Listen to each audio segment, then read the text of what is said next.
Sir general Niazi की position कितनी खराब रही होगी? General Niazi, by the way, was put in prison in Jabalpur, ji my hometown. अरे वहाँ पे वो अपना वो है ऑर्डिनेंस का बड़ा भारी वो school college of material management उस जगह में little quite on a hill top lonely जगह उसको वहाँ प्रिजनर ऑफ वॉर कैंप में इसको वहाँ प्रिजनर रखा गया था। तो एक दिन एक मेरा दोस्त बोलता है ये जीडी मिल रहा है नियाजी से तो हमने कहा चले गए तो आपने गुड मॉर्निंग सर ये वो तो नियाजी साहब बेचारे तो मैंने कहा सर आपकी तबीयत ठीक नहीं है कहना बेटा जिसने अपनी फौज सरेंडर कर दी वो उसकी तबीयत को क्या सर खाक होगी मतलब he was a broken man. General Niazi Amir Akbar Abdullah Khan Niazi Hilal जुर्रत Sitara Pakistan we have seen है। आज तो ये पोजीशन हो गई सर कि नियाजी सरनेम कोई रखना नहीं चाहता। नियाजी सरनेम पे तभी तो इसको इमरान खान को गो नियाजी है गो नियाजी। तू नियाजी है मतलब वो एक उसने मराया एक तू सो सर बाज क्यों नहीं आ रहा पाकिस्तान आज तक?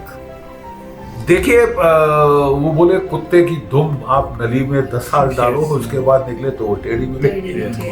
ये इतनी मार खाने के बाद इतनी मार खाने के बाद देखिए एक तो कुछ किस्मत भी है 71 के बाद इनकी झग बैठ गई थी बिल्कुल। The most peaceful time we had was from 71 to about 79। What happened in 79? Soviet invasion of Afghanistan and suddenly Pakistan became the frontline state and America poured in weapons जो अमेरिकन ने हमारे हाल किया है इनके साथ इनको F-16 दे दिए गए टैंक दे दिए गए सब कुछ दे दिया। 2% का मुल्क जो अगर अपनी बूते पे खरीदना होता they could not have bought rifles इनको मुफ्त में पैटर्न टैंक्स इनको मुफ्त में F-16 फाइटर्स और ये सब कुछ सेबर जेट्स थे उस टाइम में। F-16 तो बाद में आए बट सेबर जेट्स थे F-86 Sabres you know so they were all given to them and that is what revived. और फिर ये बदला लेने की भावना से ये बड़ी इसके अंदर है उनकी। जब भी शाम को कसम उनकी परेड होती है ना वो व्हाट इज कॉल्ड उनका एक सुबह मस्टर फॉलन होता है और शाम का रोल कॉल होती है। जब भी रोल कॉल होती है तो ये कसम खाते हैं कि हम 71 का बदला लेंगे। ये इनमें है बहुत भावना बट फिर कारगिल में फिर मार खाई है। और अब हमको उम्मीद है कि अगर इस बार फिर हुआ जब मैं जाता हूँ रिटायरमेंट के बाद I keep going to schools and colleges to talk to the children and I keep telling them कि बच्चों मेरी पीढ़ी ने पाकिस्तान के 2 टुकड़े किए अब आपकी पीढ़ी को ये हम दायित्व दे के जा रहे हैं कि आप जो पाकिस्तान बचा हुआ है उसके 4 टुकड़े करो। 3 4 2 नहीं 4 सिंध बलूचिस्तान सैरिकिया पंजाब पख्तूनख्वा 4 टुकड़े। लेकिन सर अब तो हालात ऐसे लग रहे हैं बच्चों को एफर्ट नहीं करना पड़ेगा वो खुद इस लाइन पे जा रहे हैं। Yes. For a long time I have been saying कि how did the Soviet Union get sorted out? Through the greatest military power in the world. Yes. The Americans engaged it in an arms race. And then the Americans brought down the price of oil through Saudi Arabia, through the Emirates, down. 1973 की oil shock आप सबने सुनी होगी. How many of us remember the oil glut? 1986 तक वो oil shock से oil glut हो गया था। इतना ऑयल ये सऊदीज ने मार्केट में डाल दिया कि the price of oil came down to $10.34 a barrel. $10 a barrel आज $125 अ बैरल है। $10 a barrel, and because the main export of the Soviet Union was oil, the Soviet economy collapsed. Without a shot being fired, the statement, the best way to finish Pakistan is to engage it in an arms race.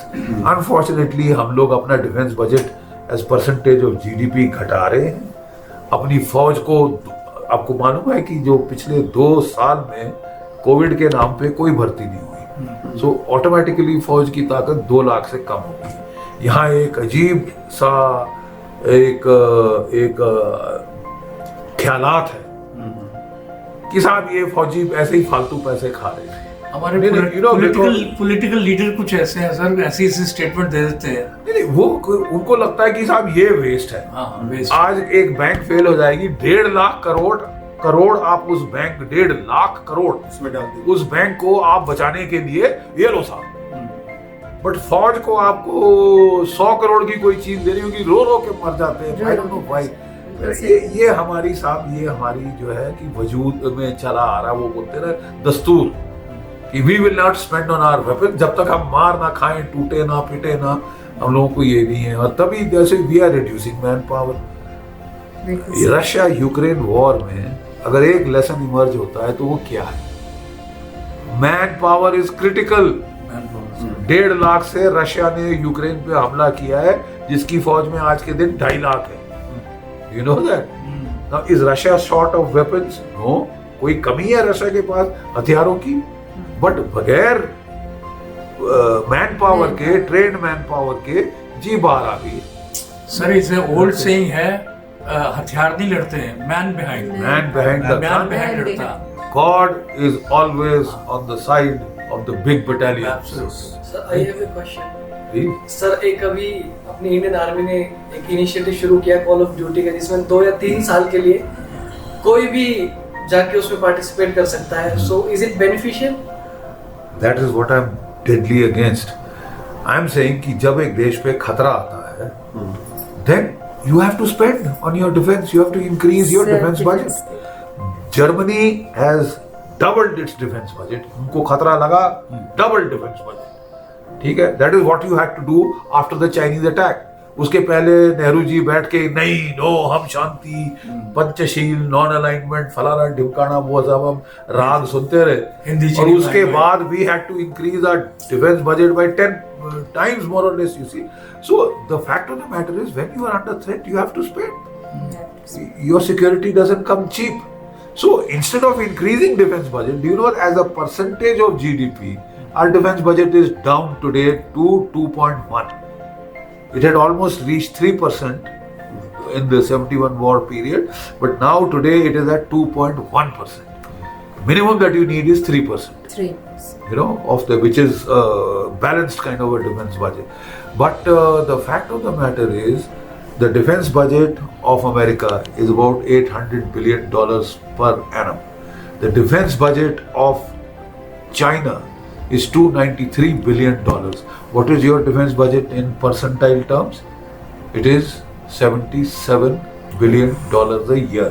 हम उसको बोलते हैं कि इतने अरब रुपए, don't talk in rupees ना, because आपका रुपी, China का रेनमिनबी और ये सब अलग अलग है। Talk in dollar terms, $800 billion a year, $293 billion a year, $77 billion a year, और पाकिस्तान का कितना है? $11 billion a year. अब 11 plus 293 जोड़िए और फिर देखिए आपका कितना होना चाहिए। बट हमको एक ही चीज लगी है कि साहब क्या इनका आइडिया आया, ये ब्रिलियंट आइडिया। अब with due apologies, an account keeping clerk can't run the army. Army is not done on account keeping and book keeping. मेरे को जो सुनने में आ रहा है, even Bangladesh has increased their budget. They have increased their defense budget. अभी defense के ऊपर they have increased their defense budget. Pakistan का बढ़ा है अभी, and it is at $11 billion per annum. So add 11 billion to $293 billion of China. यानी China's budget as it is 4 times yours. Double भी नहीं, 4 टाइम योर बजट। और हमें खतरा उसी से। अच्छा, और खतरा उससे है और पाकिस्तान से। आपको तो ड्यूअल खतरा है, ड्यूअल खतरा है। So therefore what you see, we have to increase defence budget instead of increasing defence budget. We are reducing man power, क्योंकि यहाँ एक थ्योरी शुरू हो गई कि साहब देखो ये 1 रैंक 1 पेंशन आ गया है, 1 लाख करोड़ तो हमारे पेंशनर्स पे जा रहा है, तो साहब where is the money for modernisation? भाई साहब, increase the defence budget, there is the money for modernisation. नहीं, इनकी मैन पावर काट दो। अगर मैन पावर काट दो, आपकी लड़ाइयाँ कहाँ होंगी? पहाड़ों में। Mountains eat up troops, mountains eat up troop. पता नहीं, एक आदमी घायल हो जाए, मैं लड़ा हुआ हूँ ना कारगिल में, एक आदमी घायल हो जाए या बेचारा खलास हो जाए, तो उसको नीचे लाने के लिए कितने आदमी चाहिए होते हैं मालूम? 18। अच्छा, स्ट्रेचर को 6 आदमी उठाते, वो 6 आदमी 18,000 से अगर 6,000 तक आना है, उनकी तो वो मर जाएंगे बेचारे। सो 3 रिलेज चलती हैं और उस आदमी को रस्सी से स्ट्रेचर पे बांधा जाता है क्योंकि ये एंगल होता है डिसेंट का, फिर उनको चढ़ के वापस जाना है। अब लड़ाई में वो लड़ाई करेगा या ये बंदूक को नीचे डालता रहेगा?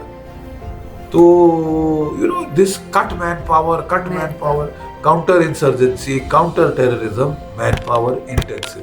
आपकी लड़ाइयाँ किस टाइप की है? Man power intensive. तो आप बोलो साहब मैं हथियार ले लूंगा लेकिन चलाने के लिए कोई नहीं होगा क्योंकि मैंने भेज दी। देखिए रशिया के पास there is a problem, fertility rate 1.5 lower than the replacement rate.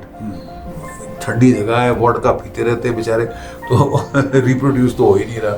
आपकी youngest country in the world, average age of the Indian today is 27। अगर आप फौज खड़ी करना चाहें, आपसे बड़ी फौज चीन भी नहीं खड़ी कर सकता। और सोने पे सुहागा, हमारे पास इतनी मैन पावर है जिनको जॉब्स चाहिए, नौकरी के लिए लोग मर रहे हैं बेचारे, और जज्बा भी, और आप जज्बा है, जुनून है, कुछ करने से हमको भी कुछ करने दो। और आप 2 लाख से फौज काट दी है। बहुत गलत है। See, this is, we don't know what we are doing to ourselves. तो वही मैं बोलता हूँ कि अगर बुक कीपिंग से, अगर मेरा बुक कीपिंग क्लर्क फौज चला सकता तो फिर आर्मी चीफ मैनेकशॉ की क्या जरूरत थी? You see? And this जो आपने सवाल किया है बेटा, there is something called conscription. Lots of the other armies were based on conscription. शुरू से हमारी army has been based on all volunteer full life service. हम ये नहीं कि 2 साल के लिए आते हैं, हमारी शॉर्ट सर्विस कमीशन वाले कुछ परसेंटेज आती है छोटे टाइम के लिए, वे चले जाते हैं 7 साल बाद। यहाँ कह रहे हैं साहब कि 3 साल के टेन्योर के बाद वो उसको स्क्रीन करेंगे, अगर वो ठीक लगा तो 5 साल तक रखेंगे और 5 साल के बाद उसको घर भेज देंगे। ना 3 साल में 2 महीने छुट्टी, 2 4 तो 6 महीना गया, फिर कोर्स जाएगा, कुछ पढ़ाई उसको करनी होती है फौज की, वो आप 2-3 महीने और दो, तो मतलब असली में आप 1.5-2 साल की बात कर रहे हो जो वो सर्व करेगा।